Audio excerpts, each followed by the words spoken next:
한 목사님의 간증을 소개해 드릴까 합니다. 저희가 미국 전도할 때 가장 많이 만나는 분이 사던 베프티스트입니다. 남부 침례입니다. 규모가 가장 크기 때문에 그렇고 복음적이고 저에게 우호적이기 때문에 교회당을 잘 빌려주십니다. 그런데 어느 날 사던 베프티스트의 총재가 항상 70대 정도 되는 원로 목사님이었는데 40대 목사님이 총재가 됐습니다. 그런 경우는 아주 드뭅니다. 그분이 빠른 시간 안에 굉장한 영향력을 갖게 됐기 때문에 40대 총재가 된 거예요. 그분은 기독교 국가에서 태어나서 오랫동안 구원에 대한 고민을 하다가 마침내 구원의 확신을 얻었습니다. 그래서 설교 자체가 복음이 됐어요. 그래서 그분이 자신의 간증을 쓴 책이 있는데 원서로는 Stop Asking Jesus into Your Heart 이런 간증 책이 있습니다. 예수님에게 내 마음에 들어오시라고 요청하는 걸 멈춰라. 이렇게 직역할 수 있는데 예수님 영접한다고 말한다고 구원받는 게 아니라 예수님이 누구시고 무슨 일을 하셨는지 확실히 알고 붙잡아야지 구원의 확신이 생기더라. 자기는 수십 번 영접했기 때문에 기네스북에 이름도 오를 거다. 그런데 예수님이 누구시고 무슨 일을 하셨는지 알았을 때 비로소 구원의 확신이 생겼다. 단지 말로만 자꾸 영접한다고 그러면서 구원받았다고 하지 말아라 라는 내용을 간증한 겁니다. 그런데 그 목사님을 제가 소개한 이유는 이분이 매일 기도하는 기도 내용이 있습니다. 하나님께 기도하는 그것이 복음의 의미를 일깨우기 때문에 매일 기도하는 내용이라고 이야기합니다. 주기도문처럼 자기는 개인적으로 하나님 앞에 이 기도를 매일 반복한다라고 이렇게 간증을 하셨는데 그 간증이 제 마음에 공감이 돼서 제가 소개를 해드릴까 합니다. 화면을 통해서 소개해드리겠습니다. 사던 베프티스트 총재 J.D. 그리어 목사님의 그 매일의 기도 내용입니다. 미국 분이니까 영어로 했겠죠. 일단 원문을 그대로 인용을 했습니다. 매일 하는 기도래요. 하나님 앞에. Because I'm in Christ, there is nothing I have done that could make you love less, and nothing I could do that would make you love me more. 이렇게 매일매일 그 기도 내용 속에 들어있다고 그러는데, 이건 이제 제가 한번 정성껏 해석을 해봤습니다. 나는 그리스도 안에 있기 때문에 내가 했던 어떤 일들도 결코 하나님이 나를 덜 사랑하게 할 수 없다. 또한 내가 어떤 일을 한다고 해서 하나님께서 나를 더 사랑하게 할 일도 없다. 보십시오. 내가 했던 어떤 일들도 하나님이 나를 덜 사랑하게 만들 수는 없다. 그리스도 안에서. 내가 어떤 일을 한다고 해서 하나님이 나를 더 사랑할 수도 없다. 그리스도 안에서. 그리스도는 완전하고 충분한 사랑을 우리에게 주셨기 때문에 나의 어떠한 행동에 의해서 변화되는 게 아니라는 거예요.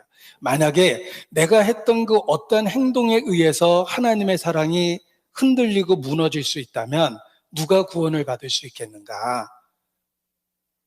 그런 의미입니다. 그리스도는 완전하고 충분한 사랑을 우리에게 주셨다는 것입니다.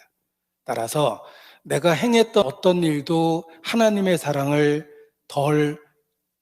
줄일 수도 없고 내가 어떤 일을 한다고 해서 하나님의 사랑을 더 크게 늘릴 수도 없다.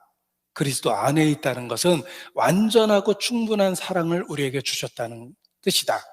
이런 내용을 본인이 늘 기도 가운데 반복한다. 이렇게 말합니다. 복음이 그렇습니다. 복음은 예수 그리스도를 통해서 우리에게 값없이 주시는 겁니다. 나하고 관련된 게 아니라 예수님과 관련해서 나를 받아주신 거예요. 그래서 흔들리지 않는 겁니다. 제가 처음 예수님을 만났을 때 발견했던 진리가 바로 그겁니다. 패러다임의 변화가 생겼다고 그랬죠? 그전에는 지극히 종교적 관점이었어요. 내가 노력해서 천국 간다. 그런데 아무리 노력해도 하나님은 너무 멀리 있었어요. 그래서 하나님이 날 버리셔도 할 말이 없어요. 나는 그렇게 열심히 살진 못했거든요. 제가 유행가 가사 인용해서 좀 죄송한데 이런 가사가 생각이 났습니다. 그대 나 버린다 해도 나 무섭지 않아요. 그대 나 버린다 해도 나 무섭지 않아요. 나는 알고 있답니다. 당신의 온 마음 차지하기에 나의 마음 너무 적다는 것. 오랜만에 불러서 멜로디도 다 틀렸는데 아무튼 그 가사가 어느 날 이게 또렷이 기억났어요. 하나님이 나 버린다고 그래도 나 할 말 없어요. 나도 솔직히 하나님에 대해서 그렇게 충성되지 못했거든요. 이런 식으로 생각이 된 거예요. 물론 유행가 가사는 그런 뜻이 아닙니다. 그런데 아무튼 그 오래전에 들었던 유행가 가사가 뭐 연인 사이에 한 이야기겠죠. 나도 당신 그렇게 크게 생각 안 했기 때문에 당신이 나 버린다고 그래도 뭐 원망할 건 없다고 이런 그런 가사인데 인간이 하나님에 대해서 딱 그렇다고 생각을 했습니다. 하나님이 나 버린다고 그래도 내가 원망할 처지가 아니에요.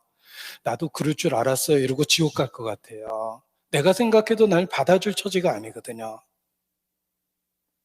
그런데 예수님 때문에 받아주시겠다고 그러니까 구원에 확신이 생긴 거예요. 그래서 은혜라는 걸 알았어요. 완전한 은혜구나.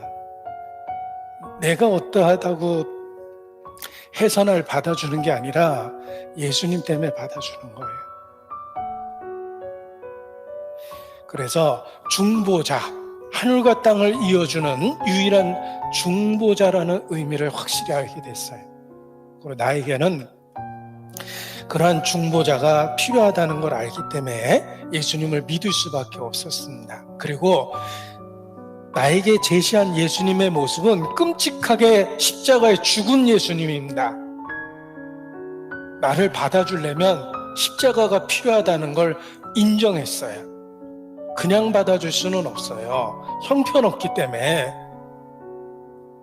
그러니까 법을 집행해서 받아줄 수밖에 없었던 거예요. 하나님은 나를 기꺼이 받아주려 하셨지만 받아주시는 방법이 법을 완전하게 집행해서 받아주는 거예요. 십자가의 의미를 명확하게 알게 됐습니다. 그러면서 성경에 하나님의 은혜를 기이하다고 표현했는데 그 말의 의미를 깨닫게 됐습니다. 새 노래로 여호와께 찬송하라. 대저 기이한 일을 행하사 그 오른손과 거룩한 팔로 자기를 위하여 구원을 베푸셨도다.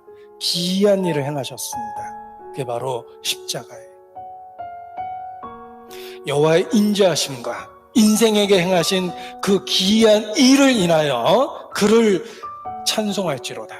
십자가입니다. 그 기이한 일이 무엇인지를 확실히 알게 됐습니다. 시편 111편 4절은 직접 찾아보겠습니다. 시편 111편 4절입니다. 같이 읽겠습니다. 그 기이한 일을 사람으로 기억해 하셨으니 여호와는 은혜로우시고 자비하시도다. 십자가가 무슨 의미인지 알게 됐습니다. 하나님의 은혜와 자비로우심을 나타내셨어요. 그런데 내가 생각했던 수준이 아니었어요. 그래서 기이하다라고 Amazing Grace라는 거예요. 그래서 시편에 있는 이러한 표현이 정말 마음에 아멘이 됐습니다. 그리고 어린 시절에 불렀던 찬송이 정말 마음으로 불러졌어요. 예수님의 사랑 신기하고 놀라워 예수님의 사랑 신기하고 놀라워 예수님의 사랑 신기하고 놀라워 오 크신 사랑 하늘 그보다 높고 바다 그보다 깊고 우주 그보다 넓은 오 크신 사랑 하늘보다 높고 바다보다 깊고 우주보다 넓고 예수님의 사랑 신기하고 놀라워. 어렸을 때는 무슨 말인지도 모르고 그렇게 열심히 불러댔는데 비로소 왜 그 사랑을 신기하고 놀랍다고 표현하는지 기이하다고 표현하는지 알게 된 겁니다.